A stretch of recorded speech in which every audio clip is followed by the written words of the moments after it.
Bangladesh premier league BPL আগামী আসরের জন্য নোয়াখালী রয়্যালস নামে ফ্র্যাঞ্চাইজি নিতে কদিন আগে আগ্রহ প্রকাশ করেছিল সায়ান গ্লোবালস নামে একটা বিখ্যাত প্রতিষ্ঠান। শর্ত পূরণ করতে পারলে আগামী 5 বছরের জন্য নোয়াখালী নামে ফ্র্যাঞ্চাইজি নিতে পারবে তারা।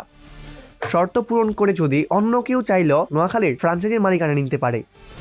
নোয়াখালীর পাশাপাশি ময়মনসিংহ বিভাগের নামেও ফ্র্যাঞ্চাইজি নেওয়া যাবে এবার বিপিএল এ। বিষয়টি নিশ্চিত করেছে Bangladesh cricket board BCB operations এবং বিপিএল কমিটির চেয়ারম্যান। বিপিএল এর ফ্র্যাঞ্চাইজি চেয়ে এক্সপ্রেস অফ ইন্টারেস্ট আহ্বান করেছে বিসিবি। 5 বছরের জন্য ফ্র্যাঞ্চাইজি মালিকানা বিক্রি করবে দেশের ক্রিকেটের সর্বোচ্চ নিয়ন্ত্রক সংস্থা বিসিবি। অর্থাৎ বিপিএল এর 12 থেকে 16 আসর পর্যন্ত ফ্র্যাঞ্চাইজির দায়িত্ব পাবেন বর্তমানে তারা। সংবাদ বিজ্ঞপ্তির মাধ্যমে 11 অক্টোবর শনিবার সন্ধ্যায় আগামী 5 আসরের জন্য সম্ভাব্য 10টি অঞ্চলের রূপরেখা জানিয়েছে বিসিবি, যেখানে বরিশাল, চট্টগ্রাম, কুমিল্লা, ঢাকা, খুলনা, ময়মনসিংহ, নোয়াখালী, রাজশাহী ও রংপুর, সিলেটের নাম হিসেবে ফ্র্যাঞ্চাইজি চাওয়া হয়েছে।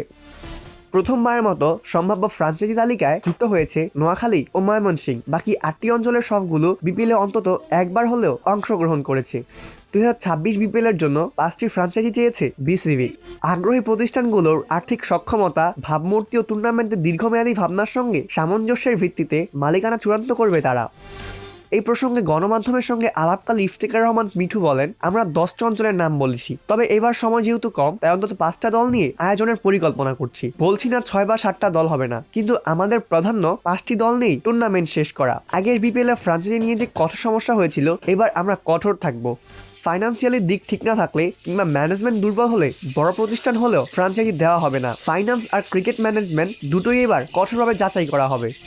সূচি অনুযায়ী আগামী ডিসেম্বরের মাঝামাঝি থেকে জানুয়ারির মাঝামাঝি পর্যন্ত বাংলাদেশের কোনো আন্তর্জাতিক সিরিজ নেই। স্বাভাবিকভাবেই ওই সময় বিপিএল আয়োজন করতে চায় বিসিবি। হাতে খুব বেশি সময় না থাকলেও বিপিএল ভাবনা ও ভবিষ্যৎ জটিলতা এড়াতে বিপিএল করবে বিসিবি। ফ্র্যাঞ্চাইজি চেয়ে ইউআই প্রকাশ করার মাধ্যমে আনুষ্ঠানিকভাবে বিপিএল এর তোড়জোড় শুরু হয়েছে। বিপিএল এর সময়সূচি নিয়ে টুর্নামেন্টের সদস্য সচিব বলেন, নির্বাচনের পর নতুন দায়িত্ব পেয়েছি আমরা। আজকে সবাই প্রথমেই ঠিক করতে হয়েছে এত স্বল্প সময়ের মধ্যে বিপিএল করব কিনা। বোর্ড সভায় আলোচনা হয়েছে, আমরা ধরেছি ডিসেম্বরের মাঝামাঝি থেকে জানুয়ারির মাঝামাঝি সময়টাকে। আগের দলগুলোর চুক্তি শেষ, তাই এবারই বিপিএল নতুন ভাবে আবার জাঁকজমকভাবে শুরু হচ্ছে। অপূর্ব দাস, প্লেভাস নিউজ।